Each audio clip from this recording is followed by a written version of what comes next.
Oppenheimer adalah karya Nolan yang paling ditunggu banget di tahun 2023. We're in a race against the Nazis. And I know what it means. Di film ini kamu bakalan nemuin ilmuwan-ilmuwan fisika legendaris yang biasanya nongol di buku IPA zaman SMP atau SMA, atau juga kamu yang kuliah di jurusan fisika atau teknik. Seenggaknya beberapa nama seperti Einstein yang nemuin teori relativitas khusus yang menjelaskan bahwa kita bisa ngerubah massa jadi energi. Ada Niels Bohr yang juga nerangin garis-garis spektrum emisi atau serapan yang memancar dari atom hidrogen saat elektronnya bertransisi dari energi tinggi ke energi rendah. Juga ada si Heisenberg yang terkenal dengan temuannya uncertainty principle alias prinsip ketidakpastian Heisenberg yang ngejelasin kalau kamu tuh nggak bisa secara bersamaan tahu posisi dan kecepatan sebuah benda secara tepat. Ribet banget ya. Jadi kalau misalkan mau nonton harus tahu fisika. Ya enggak juga sih. Tapi yang jelas beberapa teori menarik soal mekanika kuantum, terutama bagaimana akhirnya atom terbentuk dan kemudian secara powerful bisa ditransformasi ke sebuah bom maha dahsyat, bakal banyak diterangin di sini.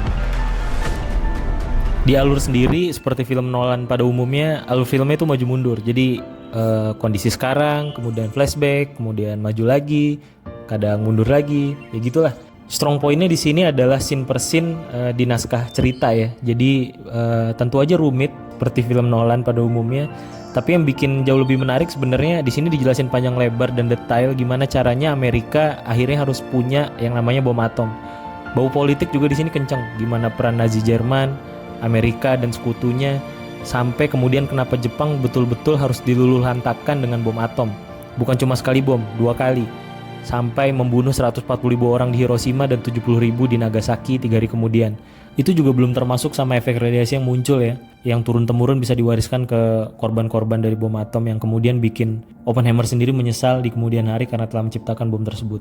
Melalui film ini kita juga jadi tahu sebuah daerah gurun di New Mexico bernama Los Alamos yang disulap sedemikian hingga untuk menjadi lokasi paling classified saat itu, di mana ilmuwan-ilmuwan fisika terbaik kemudian dikumpulkan untuk ngerumusin teori-teori nuklir dan atom yang bikin senjata pemusnah massal tergila sepanjang sejarah yang pada akhirnya mengakhiri Perang Dunia Kedua yang secara nggak langsung juga berimbas ke kemerdekaan Indonesia setelah Jepang menyerah tanpa syarat pada sekutu.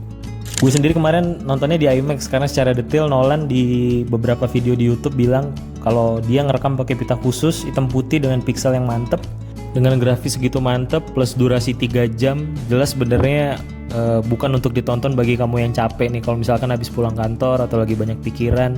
Ya film ini harus ditonton dengan santai dengan hati yang tenang.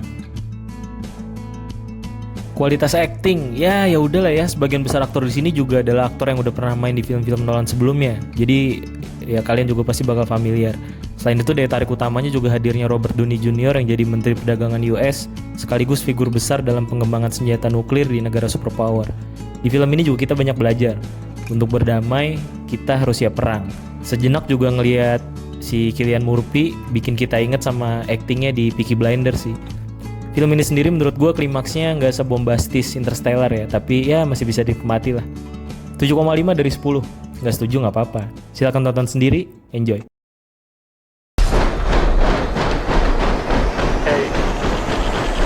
7, 6, 5, 4, 3, Truman needs to know what's next. 2, What's next? 1.